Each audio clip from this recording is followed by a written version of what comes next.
नमस्कार. पुन्हा एकदा एका नवीन व्हिडिओसोबत तुम्हा सर्वांचं आपल्या चॅनेलमध्ये खूप खूप स्वागत आहे. आजच्या व्हिडिओमध्ये आपण 36 साईज कटोरी ब्लाउजचं ड्राफ्टिंग जे आहे ते पाहणार आहे.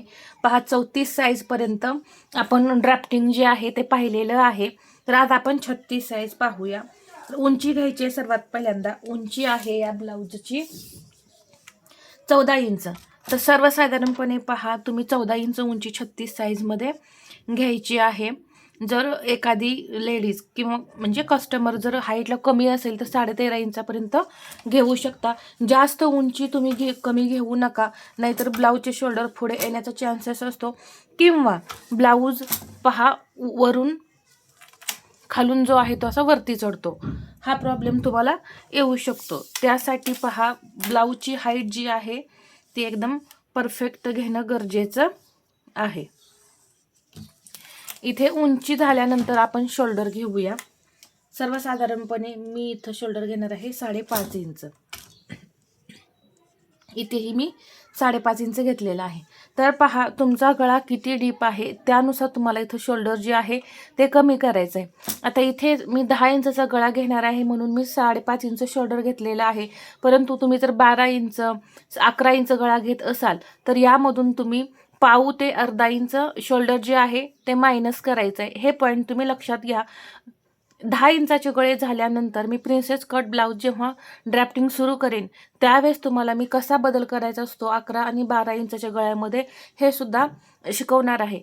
तर आता आपण हे 10 इंचाचा गळा आपण नेहमी जसं कटिंग करतो त्या पद्धतीने हे ड्राफ्टिंग पाहणार आहे. 5.5 इंच शोल्डर घेतलंय तर मुंडा मी इथं 5.6 इंच घेते पहा. आणि ही लाईन एक अशी मुंड्याची ओढून घेऊ. तर लक्षात ठेवा मुंडा मी इथं 5.6 इंच घेतलाय. ही आडवी लाईन ओढल्यानंतर यावरती आता आपल्याला छातीचा चौथा भाग टाकायचा आहे. छत्तीचा चौथा भाग येतो 9 इंच. तर इथून मी 9 इंचावरती मार्किंग करून घेतलेलं आहे. आणि हे 1.5 इंच मार्जिन. 30 इंच आपली कंबर आहे त्याचा चौथा भाग होतो 7.5. तर 1 इंच टक्ससाठी घेतलं 8.5 इंच आणि पुढे 1.5 इंच मार्जिन. आणि हे पॉइंट आता आपण असे जोडून घेऊ. पहा या इथे या पद्धतीने.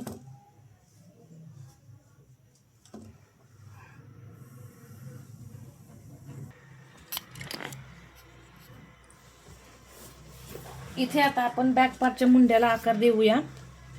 इथून घेणार आहे मी 1.25 इंच. पहा इथून मी असं 1.2 म्हणजे 1.25 इंच. 36 साईज आहे. इथे 1.5 इंचावरती मार्किंग करायचंय. 0.75 म्हणजे 1.5 इंच. हा फिटिंगचा पॉईंट आहे इथून. आणि इथे अर्धा इंच. ही जी मुंड्याची लाईन आहे याचा असा मध्य करून घ्यायचा. पहा इथे हा आला मध्य. आणि आकार कसे द्यायचे पहा. इथून सरळ 1.5 इंच या.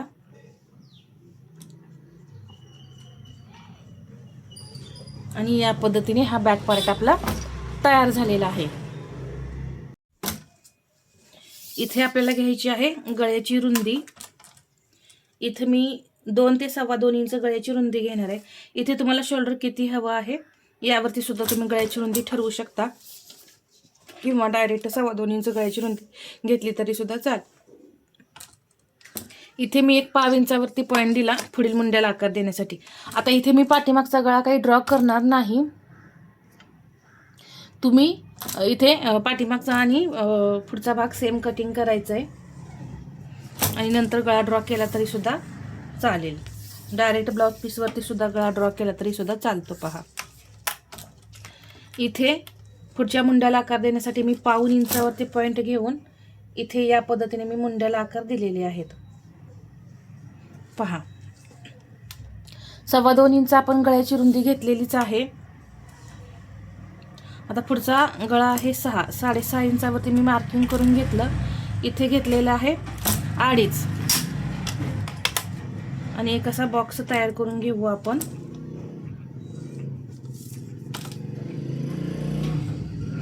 आणि ते पहा या पद्धतीने मी हा पुढचा गळा ड्रॉ केलेला आहे. इथे घ्यायचा आहे 2.5 आणि इथून ही घेतलेलं आहे 2.5 आणि एक सरळ लाईन ओढून घेतली क्रॉसपट्टीसाठी 1/2 इंच इथे या पद्धतीने क्रॉसपट्टीला आकार द्यायचा. कटोरी घ्यायची आहे 5.5. इथूनही मी असं 5.5 इंचावरती एक पॉइंट दिलेला आहे. एक लाईन ओढून घेतली पहा. गळ्याच्या वरती 1 इंच एक अशी तिरकी लाईन ओढून घेऊन या पद्धतीने कटोरीला आकार द्यायचे.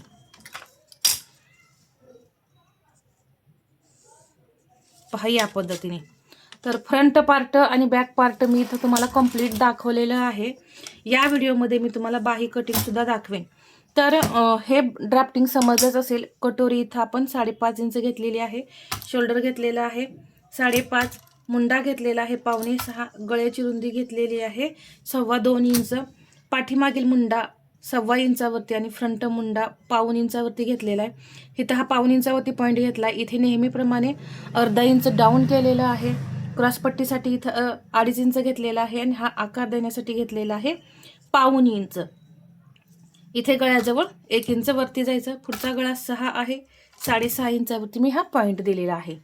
तर आता आपल्याला बाही कटिंगसाठी काय करायचं आहे, बॅक पार्टचा मुंडा जो आहे तो घ्यायचा आहे. तर इथं हा बॅक पार्टचा मुंडा आहे पहा हा. तर हा मुंडा जो आहे तो आपल्याला मोजून लक्षात ठेवा. आधी मी कटोरी वाढवून दाखवेन आणि नंतर मग बाही कटिंग दाखवेन. तर इथे अर्धा इंच शोल्डर जोडण्यासाठी मार्जिन जाणार आहे. तर इथून मुंडा किती येतोय हे पाहायचंय. मार्जिन सोडून पहा फिटिंगच्या पॉईंटपर्यंत आपल्याला मुंडा मोजायचा आहे. तर 8 इंच इथं मुंडा घेर आलेला आहे. तुम्ही पाहू शकता बरोबर 8 इंच आलेला आहे आणि हे आपण 1.5 इंच मार्जिन घेतलेलं आहे हे लक्षात ठेवा. तर इथे मी लिहून ठेवते पहा. आपला 8 इंच मुंडा घेर आहे आणि 1.5 इंच मार्जिन. हे मार्जिन लिहून ठेवायची काही गरज नाही पहा. पण नवीन शिकणाऱ्या ज्या मैत्रिणी असतात त्यांच्या लक्षात राहत नसेल तर तुम्ही या पद्धतीने लक्षात ठेवायचं आहे. तर इथे ही कटोरी कशी वाढवायची हे मी तुम्हाला सांगते. इथे पहा हा मूळ कटोरीचा आपला डायग्राम आहे. तर इकडून वाढवताना आता ही कटोरी जी आहे नवीन शिकणारे असतात त्यांच्यासाठी सांगते. जेव्हा ही मूळ कटोरी आपली कट होऊन निघते त्यावेळेस तुम्ही दुसऱ्या पेपरवरती ही आहे अशी ड्रॉ करायची म्हणजे अशी तयार होईल. आता वाढवताना 1.5 इंचाने आपल्याला ही कटोरी वाढवायची.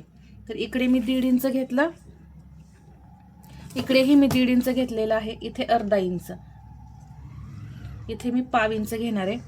तर पहा 1.5 इंच आणि हे 1.5 इंच घेतलेलं आहे. आकार देताना अगदी हळूहळू द्यायची पहा. अगदी हळूहळू वाढवत हा आकार असा मिळवायचा इथं आणि हा असा जोडायचा. जोडल्यानंतर याचा सेंटर करून घ्यायचा आहे पहा. असा टेप दुमडायचा आणि सेंटर करून घ्यायचा. इथेही घ्यायचं 1.5 इंच